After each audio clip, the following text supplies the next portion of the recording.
Now, you may have heard on the news, we've been talking about this for a while with respect to water, because obviously, in a situation like this where we've had so little rain, the water issue is going to be a big deal. It is on the West Island. So Jim Beis, very graciously, is going to come on here and explain what's going on, because this doesn't affect just his borough in Pierrefonds-Roxboro, but other West Island communities as well, with respect to what you can do as far as watering is concerned. Jim, thank you for the time. I always appreciate it. Good afternoon, Aaron. How is this working? What are you asking residents to do? Well, look, this simply because the river level is so low that the water filtration plant has the capacity to treat, a certain amount of water that should be used primarily to drink and to potable water, and not to, for example, wash your driveways or water your lawns and use water in that way that we've been used to. But because of the ban, we're no longer permitted to do that. So the things that you're allowed to do, you're allowed to water with a hose and an automatic hose watering gun, if you will, your pots. You're allowed to fill up your pool. If you get a new pool installed, you're allowed to top off an existing pool that's there. The things you're not allowed to do, of course, is put those automatic sprinklers to water your property and wash your cars and all that kind of stuff. So we're asking people to be responsible. I mean, the goal of this is not to send out inspectors and ticket our population.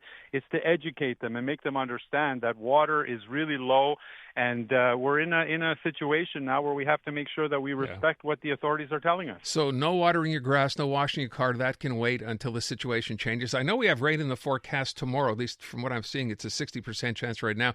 Beyond Pierrefonds, Jim, where else is this being asked of citizens, of residents? Well, Dollard is affected as well. Centerville is affected as well because they have water fed off from our water filtration plant, of course.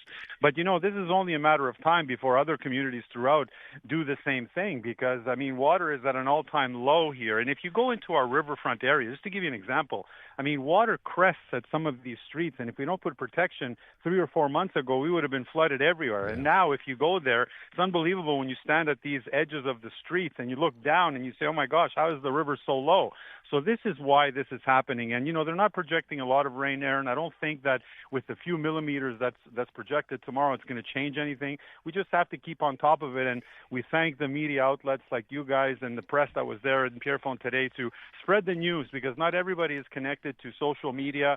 And unfortunately, we have to reach people in other ways. And I'm very thankful that we did this today. So I will point out, you said the purpose here is not to ticket people for abusing, the water, not at a time like this, but you have inspectors out there, right? So will you let people know if they're not aware of this? We do, and you see and we're adding inspectors as well to go around to show folks what the ban is and give them a notice. Like I said, this isn't in any way the intention to ticket people because they may just not be aware. Sure, there are some that may be aware and continue to do it. And so for the habitual ones, we'll make sure we take action if we need to. But that's not the goal at all. The goal is to educate the public and have them at least be a little more responsible, especially during a drought like we have now. By the way, when you talk about we may not get a lot of rain tomorrow, it might just be showers. There's no way to know how long this is going to last unless we get 2 or 3, 4 days worth of rain. Who knows exactly? With all indications are that this is going to last for a good week still. If you look at the long-range forecast, we can never really depend on it. But, I go by the river level. And if we look at the Montreal authorities and what they're telling us that manage the filtration plant, clearly the indication is that this should last a little while longer. And so we just need to keep hammering this message out and making sure that folks really understand what their responsibility is through this whole thing. Speaking with Pierrefonds Mayor Jim Beis. Jim, is this a perennial problem? I know we've had this happen sporadically. Does this happen every year? It doesn't happen maybe every year, but it does happen more often than not. And if you remember the floods that devastated the communities in August the 9th of last year, that was a year ago.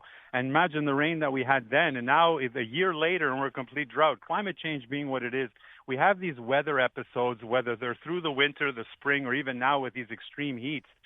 We've never seen this type of prolonged period where we have these types of weather incidents. And I think we just need to prepare ourselves and make sure that we're ready. And if everybody gets on board and does what they're supposed to do, then we'll get through it. It's just a matter of educating and sensitizing the population.